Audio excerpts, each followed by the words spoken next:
How did a legendary black newspaper change America? Brent Staples will join us to talk about his review of Eitan Michaeli's new book, The Defender. The media, newspapers in particular, were a kind of instrument of white supremacy in the United States. And the black newspapers in the first half of the 20th century fulfilled that role of allowing black people to see themselves. What makes con artists so persuasive and us so gullible? Maria Konnikova will be here to talk about her new book, The Confidence Game. All cons are about belief, and they work so well, and they're so rampant, and they will always exist because we need to believe.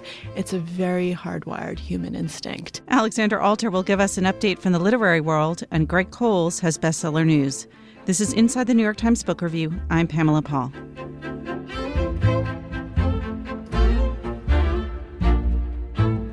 Brent Staples joins us now to talk about his review of The Defender, how the legendary black newspaper changed America from the age of the Pullman Porters to the age of Obama by Eitan Michaeli. Brent, thanks for being here. Good to be here with you. You loved this book. Oh, I did, absolutely. I think it's very interesting to look at the context in which a book about the black press appears. In the early part of the 20th century, for example, in the southern newspapers in the United States, when I was a little kid, those newspapers routinely denied black men and women the courtesy titles, Mr. and Mrs. They did this so that black people who appeared in newspapers could be identified by readers as black, so that whatever testimony they gave could be ignored.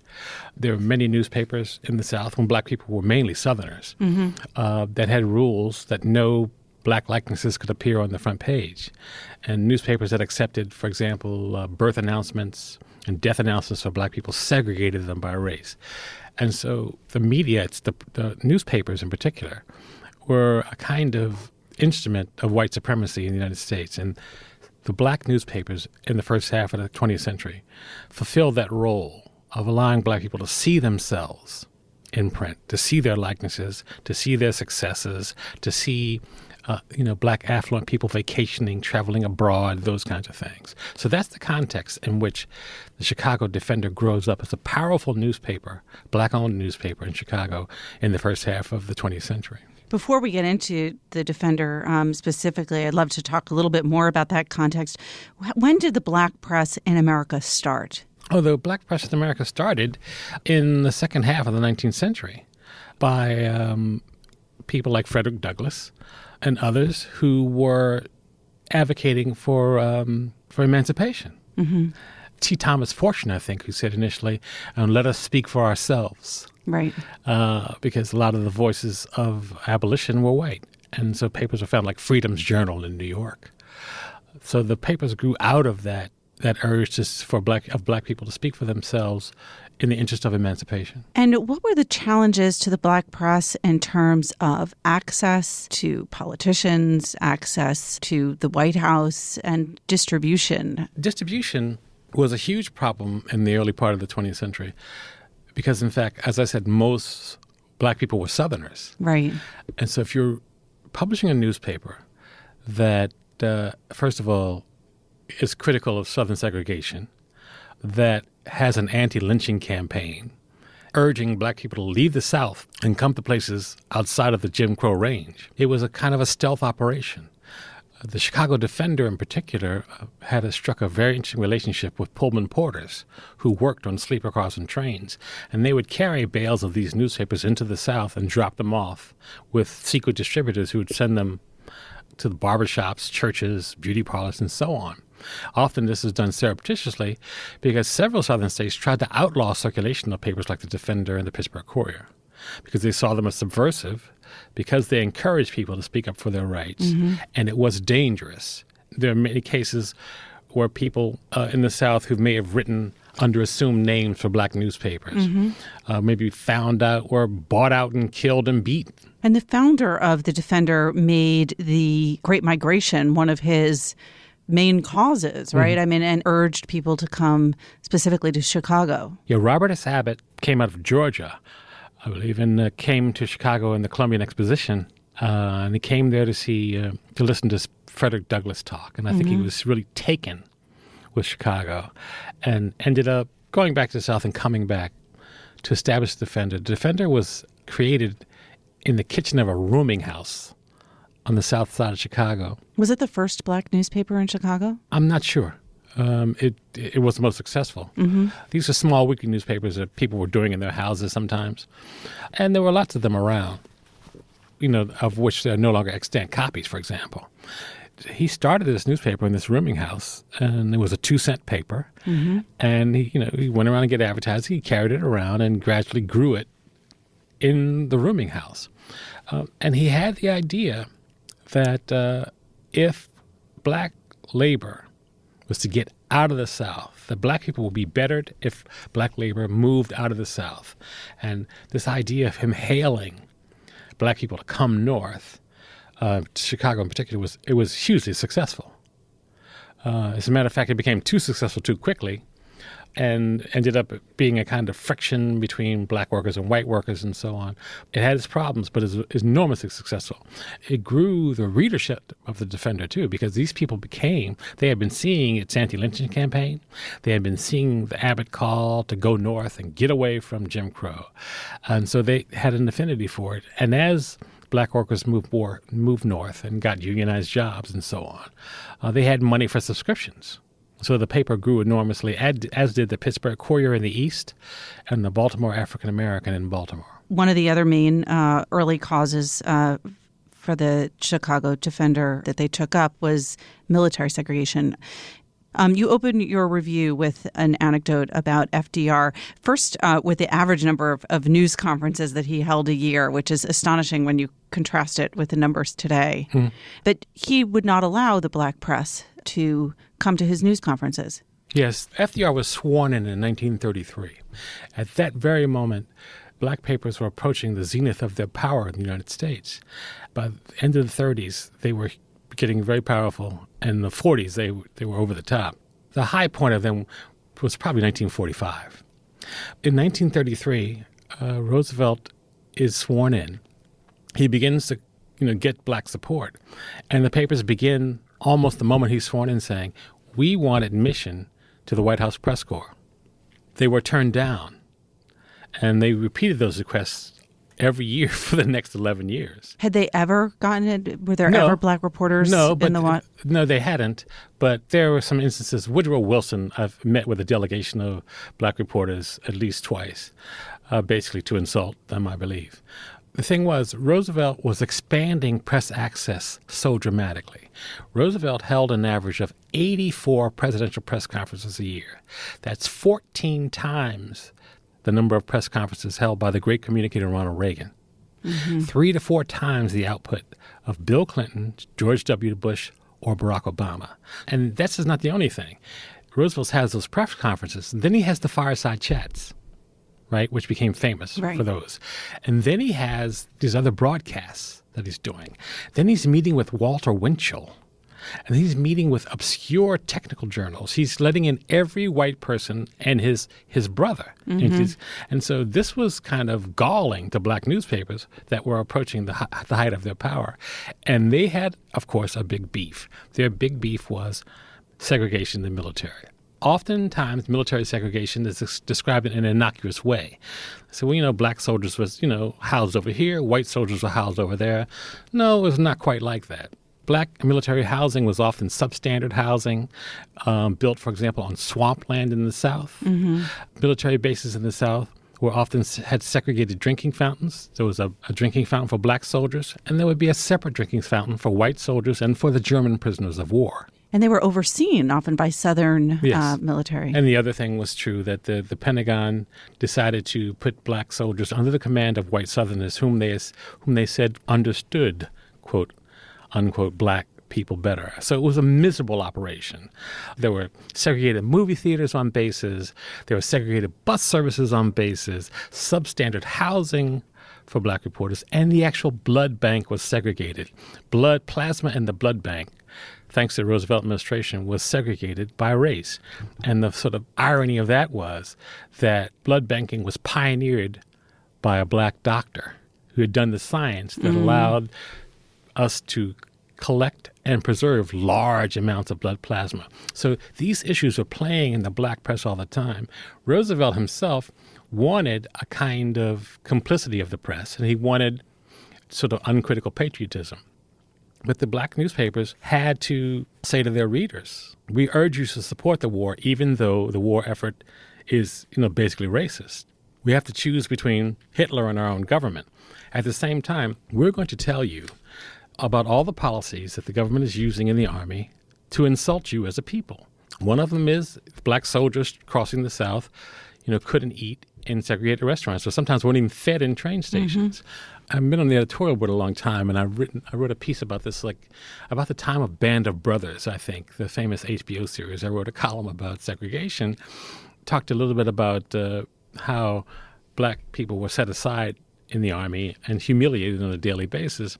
And a World War II veteran, wrote in a very sad and moving letter saying, a guy from New York City, a white guy from New York City, he writes a letter saying he goes to the South, he's on his way to his military bases, and he stops in a restaurant to eat, and he looks in, and German prisoners of war are sitting at the table with a nice tablecloth and clean, shining silverware. The black soldiers are sitting out in the yard of the restaurant with food handed out the back door because they're not permitted to come in and sit at tables.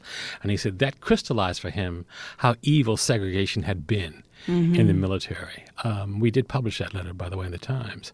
That kind of news was essential to the black readership of the time. And the black papers rose on that kind of news. At their height, what was the readership of the Defender like? I think at its height, the Defender was probably 250,000. I think so. At their height combined, I think black papers had something like 1.7 million readers. That doesn't count the pass-along rate. In the mid-40s, fully 3/4 of households in the United States said in a survey that they consulted a black newspaper before they made a decision. So this is a maximum penetration. Yeah. This is the kind of penetration that any newspaper today would envy in any demographic. Right. But you have to understand at that time, as I was saying earlier, to read a white paper was to be insulted constantly. And you didn't see yourself in those papers. And the myth that somehow the white papers were objective, of course, when they were in fact towing the racist line. So basically, these papers were really essential to black people. And it was not just about, discrimination news. If you were sort of in the black middle class in Nashville, in Harlem, or in Cleveland, you could read, for example, and you could see the sort of annual football games between the historically black colleges and universities among them, because they didn't play white schools, they didn't play one another. And then these big events, you could see, for example, what the scores of those events were, and what socialites had come to those events, and what they were wearing, who was wearing the furs, who was wearing the minks, what have you. And also you could see the women's literary clubs in Nashville and Chicago and other places. When a poet came to town or a novelist came to town, they threw these big teas and soirees in Washington. So you had a view of black society, even that you don't even have today. Right. It was invisible elsewhere in the media. If the 40s were the peak of the black newspapers in general and of the Chicago Defender, what led to the decline? Because that's not part of the most recent decline of newspapers having to do with technology, but what led to the falling off in terms of readership? In a very real sense, black newspapers were victims of their own success. In 1948, one of the most fascinating parts of this book is the part that shows Harry Truman groping his way toward the executive order that finally ended segregation in the armed forces. That development, the end of really hardcore Jim Crow segregation, meant the beginning of the end for black newspapers. It was a precipitous fall-off in the 1950s in circulation. FDR, as you should know, had many policies that were meant to bring the country out of the Depression. And one of them, he had a sort of a tax policy that encouraged businesses to place newspaper ads. There were a finite number of newspapers, and so some of those businesses had to advertise in black newspapers, like the Courier, which were national, and they chose the big national newspapers.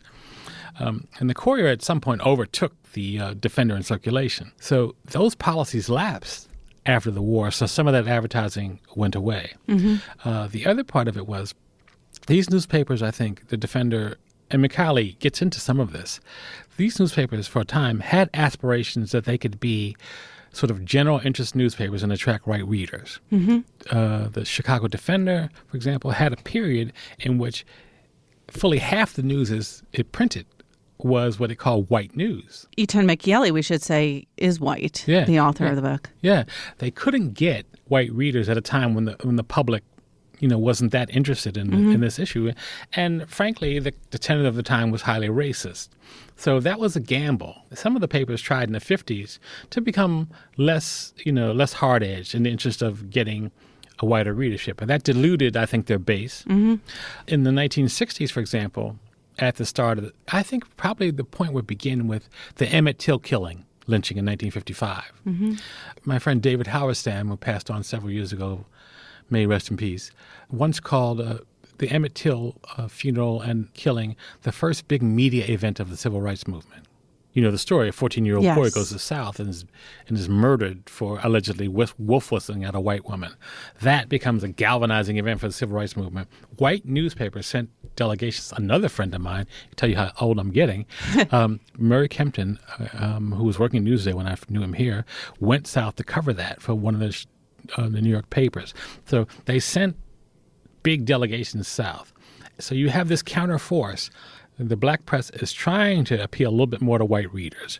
Hardcore segregation in the media is subsiding somewhat. The white press gets interested in black stories. Okay, so it begins to draw readers away from the black newspapers, which I say in the review were the papers that had held the black middle class through the American Dark Ages.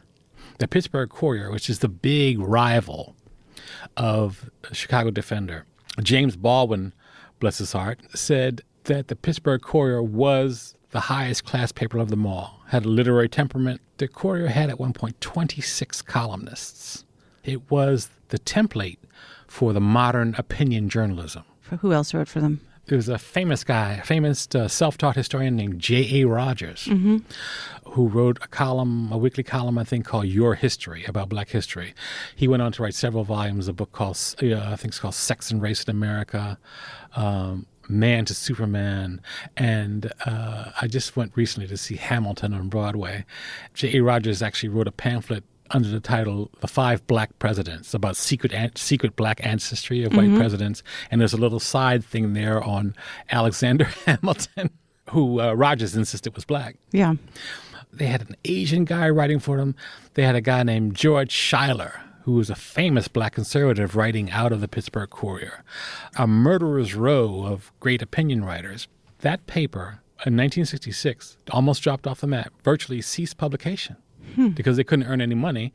The Sangstack, the owner of the Defender, bought it. We should say that the Defender is still around. I think it has a weekly circulation of about 17,000. I'm assuming they've faced the same difficulties that other newspapers have faced. Yeah, they did, but in some sense, they faced them earlier. As I said, these forces coming together in the 50s and the 60s. And then one of the really big blows to them in the 1960s was historically, black reporters and photographers could not work for white newspapers. The advent of the race riots in the 1960s changed that. White newspapers in all of the cities, New York City included, began to hire black reporters. To go and report on the riots. Yes. And so, in fact, what was going on is these papers couldn't afford to meet the same salaries as white newspapers, never could. And many black people who were talented journalists worked in black newspapers as a kind of mission, as a calling. And there are some who came to work in white newspapers, didn't like it, and went back. The brain drain that happened in the 1960s was kind of the real death knell of these things. The Defender was a daily newspaper for a long time, and as its fortunes faded, it went back to being a weekly, which it is today. Well, I could sit here and talk about newspapers with you forever. Brent, thank you so much for this. Brent Staples is a member of our editorial board. This week, he reviews The Defender, How the Legendary Black Newspaper Changed America by Etan Michieli. Brent, thank you again. Thank you for having me.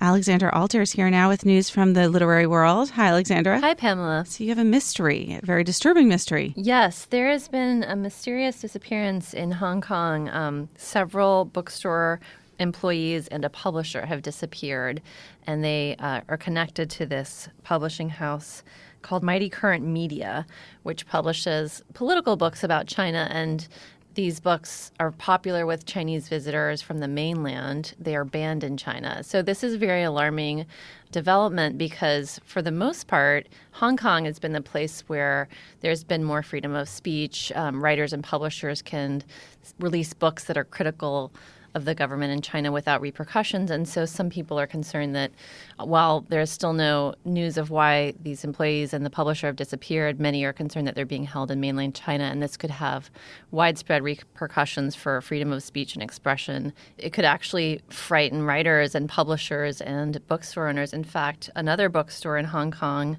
called Page One has removed politically sensitive books from its shelves in response to this, just to prevent anything similar from happening to their employees. Wow. Can mainland Chinese writers, do they publish with this Hong Kong publisher or others like it when they can't publish in China? Or does this publisher only publish books by Hong Kong residents or international writers? I think it's a lot of people in diaspora, because I think if you were living in the mainland and you published something critical of the government, even through Hong Kong, if word got out, they might be subject to repercussions. Of course, China has a very poor record with human rights, and several authors are in jail, have been imprisoned. The other thing is, even international authors who want to get their books about China to Chinese readers through the censors without going through the heavy censorship that happens when you publish a book in China, like to publish their books in Hong Kong. And they assume that, people that want to read it in Chinese can find it there in some way, or sometimes pirated copies make it into the mainland. So it kind of cuts off another avenue for information to get into China and get to Chinese readers. So it's an important outlet for writers overseas to publish their works in Chinese without any censorship. It's also very common for Chinese writers to use pen names when they're publishing books about sensitive subjects. So I'm sure there's a lot of mainland China writers who are releasing books through these publishing houses under pen names. Were there books that were especially sensitive or that they think may have triggered this that have come out recently? Yes. In fact, Mighty Current Media publishes a lot of political books. Some of them are serious volumes. Others are sort of gossipy. The ones that are very popular, in fact, with visitors from the mainland, with tourists, are sort of salacious often about the sex lives of government officials in China, about their mistresses, things like that. So those books have certainly, raised flags as far as possible reasons for why they might have been targeted. How can they investigate the disappearances? I mean, Hong Kong is sort of part of China, but not quite part of China. Who is looking into this? The Hong Kong police are investigating at this point and don't have much information. It doesn't seem to have risen to the level of an international incident yet, although the Chinese foreign minister did release a statement to reporters saying that he didn't say anything about Mr. Li's whereabouts, but he told people to refrain from, quote, groundless speculation. So have they put in any protections into place with this for the publishing house and the bookstore in question? No, I don't. Not that I'm aware of. I mean, we have reporters on the ground there who are looking into it. It got a little more mysterious earlier this week when one of the missing men, Li Bo, faxed a letter to the bookstore staff saying that he had gone to China voluntarily and was, quote, cooperating with certain parties in an investigation.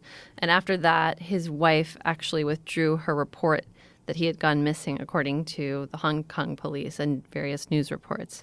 So there's still questions about people's whereabouts and why they disappeared. No one has really connected it yet to the Chinese government. That's very distressing. All right. Thank you, Alexandra. Thanks for having me.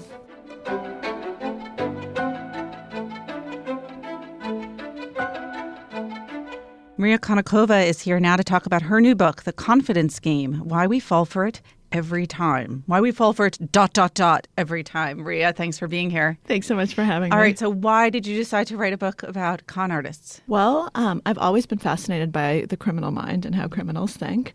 But I think that this particular book, the true origin story is I was watching House of Games, the David Mamet film, and he's fascinated by con artists. But the thing about House of Games is that the woman who falls for this huge con is a PhD in psychology. She's this really sophisticated, smart person who thinks she's in on it and ends up being a victim. And after seeing that movie, I thought, that's not normally how I see victims. And also, has anyone ever explored how people like that can become marks and Right. can be so incredibly gullible from an outside perspective. Right. And I realized that book didn't exist. Okay, so like looking at all the different kinds of criminals out there, what's different about the con artist from your, say, average, killer or thief? Well, I think David Moore put it best back in 1940 in his book, The Big Con, where he called them the aristocrats of crime. So if there's a certain hierarchy of criminals, they come at the top because oftentimes they don't actually commit a crime. And so they're really, really hard to catch because what they do is they get you to trust them and then you do it for them. So they don't break into your house and steal your money. The victim is complicit. Exactly. You willingly give it to them. You willingly kind of sign on to be conned. And so oftentimes it's really, really difficult to prosecute. And so a lot of these people get off free. There was that story recently of the psychic. Yes, I read that. And I have some psychics in the book as well. The stories to me that are the most interesting in terms of the psychics are the really, really intelligent people. I mean, the guy I think that you're talking about, he was an investment banker, Yes. kind of Wall Street guy who you would think would really see through people. You'd think that he kind of does minor cons on a daily Right. level in some way. And yet, when we're at a very emotionally vulnerable spot in our lives, we become people who go to not one psychic, but two, and end up giving them all our money. Is it that at the heart of a really good con, there's something that we want to believe? Absolutely. I think you've absolutely hit the nail on the head. It's the fact that all cons are about belief. And they work so well, and they're so rampant, and they will always exist because we need to believe. It's a very hardwired human instinct, this need for the world to make sense, this need for some sort of deeper meaning. It need not be spiritual. It can be meaning in a lot of different ways. But I think that's what con artists really tap into. You mentioned the David Mamet. There's also so much literature around con artists, films. You think about The Grifters, the Yes. Stephen Frears film. Why is literature, why are we so fascinated by the idea of con artists? I think it's because on some level, we can all, even though we don't want to admit it, we can all see ourselves as the victims if it's done well. And we want to understand why people fall for it so that we don't become the Right. victims. So we say, oh, that could have been me, but let me explore it, and then it can't be. Of course, it doesn't work that way. Is it also because a good con artist is really a storyteller? Absolutely. They're the best storytellers. I think that con artists would be beautiful novelists if they chose a different profession because they know so well how to engage your emotion, how to engage your empathy, how to engage your interest, how to craft the perfect narrative so that you are with them every single step of the way. Long cons take a long time. That's why they're called long cons. Sometimes they're built over a month, even years in some cases, with huge payoffs. And people really buy into the narratives because they're so incredibly well crafted. Did you look at literary representations of con artists sort of going way back? And is there sort of some ancient Roman or Greek text that is sort of the first literary con artist, or is it in the Bible? Like, where does this, when does this date to? If you think about the Bible, there are definitely con artists in the Bible. The Leah Rachel replacement, have one daughter and replace her with another daughter and try to trick someone that way. I mention it briefly in the book. The first book that really devotes itself, the first novel that really devotes itself to con artists that I could find was Melville's The Confidence Man. And that was his last book. And people haven't really read it, I think unfairly, although it is hard going, but it's really just a totally fascinating exploration of this con artist. It's not as long as Moby Dick. It's right? not as long as Moby Dick. This is very true.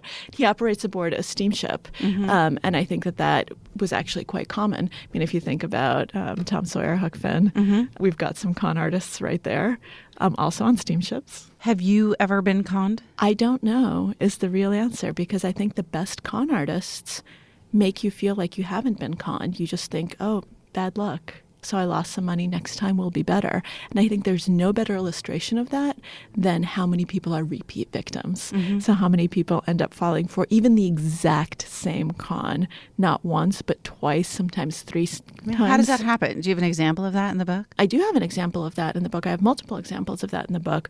There was this one guy, Frank Norfleet, who basically became the victim of a very famous type of con where he thought he was investing in the stock market. Really, they were out to fleece him, and he was going to be giving his own money and getting fake money in return.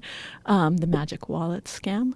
What ended up happening was he really thought that they were unlucky and that the stock markets had gone against them and that he just lost this money. And so he went back and he got the rest of his savings, borrowed money from his brother.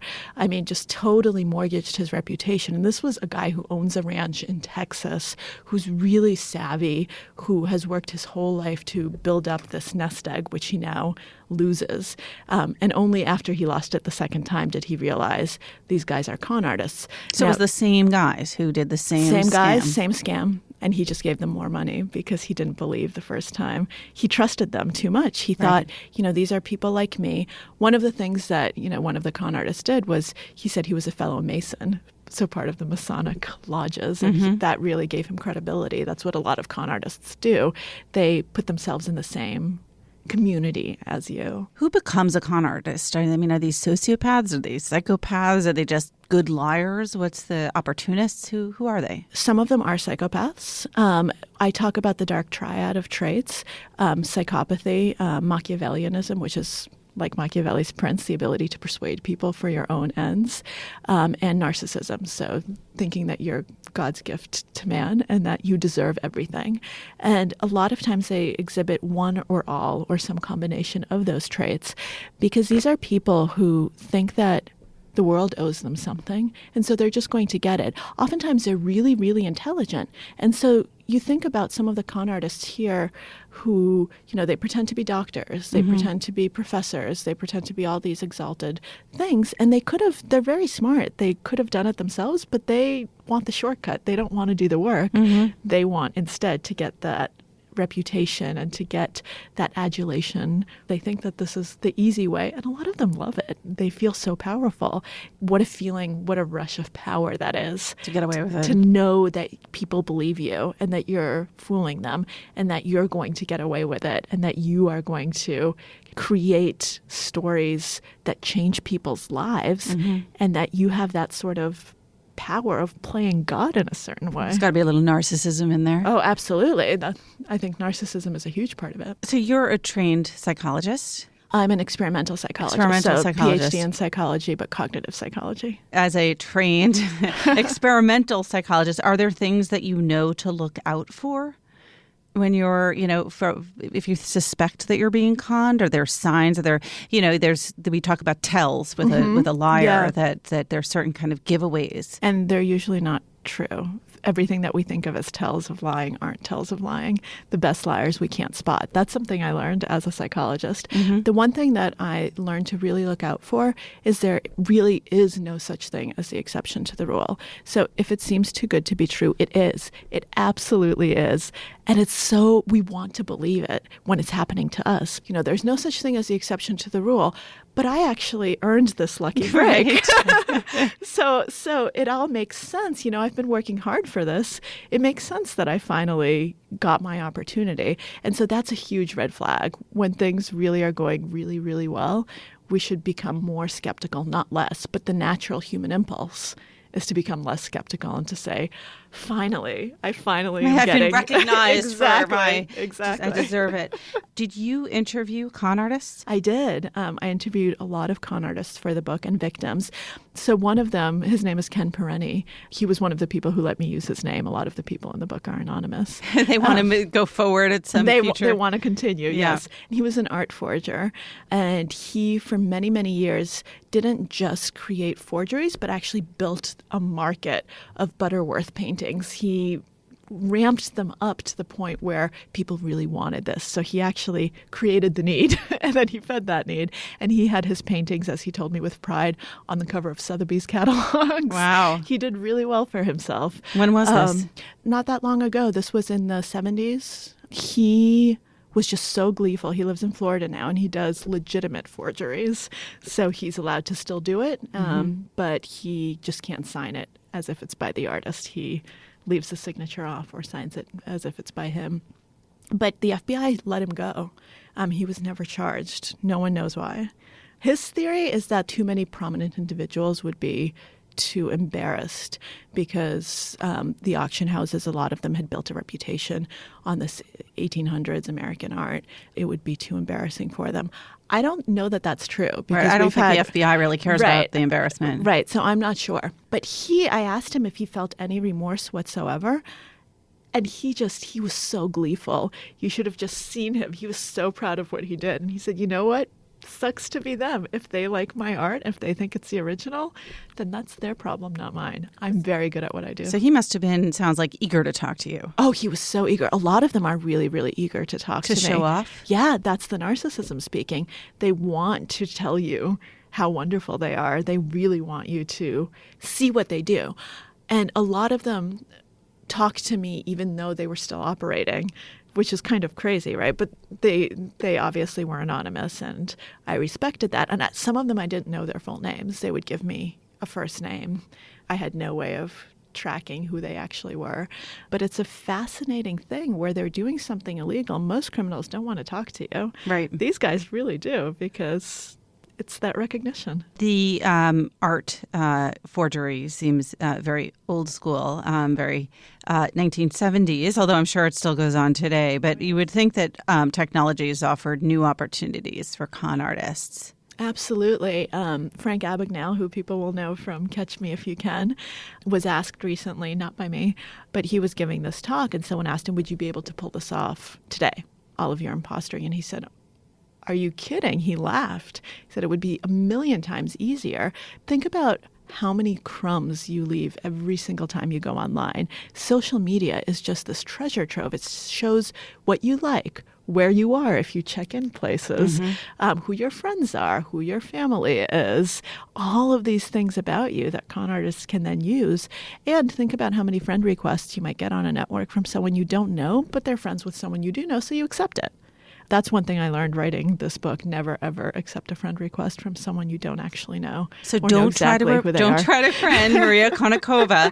I feel like you could combine this book with your previous book on Sherlock Holmes and become a mastermind con artist. So be warned. Maria, thank you so much. Thank you so much. It was a pleasure. The book again is The Confidence Game, Why We Fall for It Every Time by Maria Konnikova.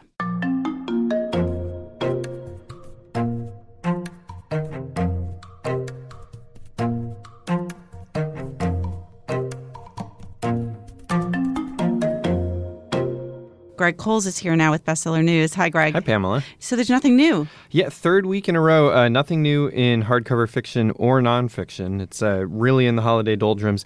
One interesting thing, though, looking at those lists, is that there are some books that have returned to the list after, in some cases, a very long absence. So I'm thinking that people probably went to the stores to buy them as Christmas presents. If you look on the fiction list, Fates and Furies by Lauren Groff returns to the list. The last time it was there was October 18th. I think that's the Obama effect. Oh, maybe so. There you go. Obama said it was one of his favorite books of the year. It's now back on the list at number 14. Over in nonfiction, you have Binge by Tyler Oakley. It was last on the list over a month ago, December 13th, and here it is, boom, at number 5. So it's really coming back in a big way.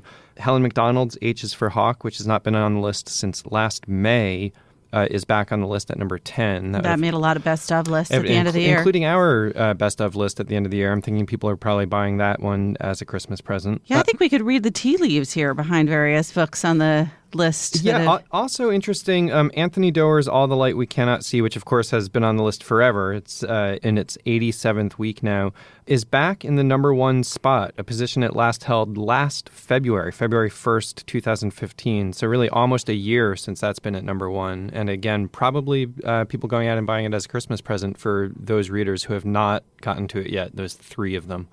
And at number 2, The Girl on the Train, which I'm thinking is back up there because all the details about the film adaptation are coming out now, which is The film is coming out in October. Yeah, and that one will be on the list for officially a year as of next week. It's assuming it still stays right, on. Unless something very dramatic happens. Yeah, but it's in its 51st week this week. If you look over at the paperback trade fiction list, you'll see that movies are, in fact, a big driver of book sales right now. Number one is The Martian by Andy Weir. That is the basis of that movie. Number two is The Revenant by Michael Punky, the basis for the Leonardo DiCaprio movie of the same name.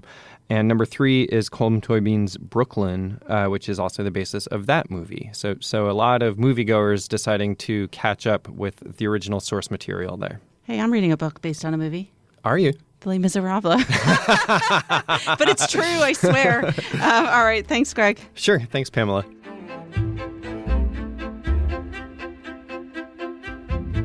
Remember, there's more at nytimes.com/books.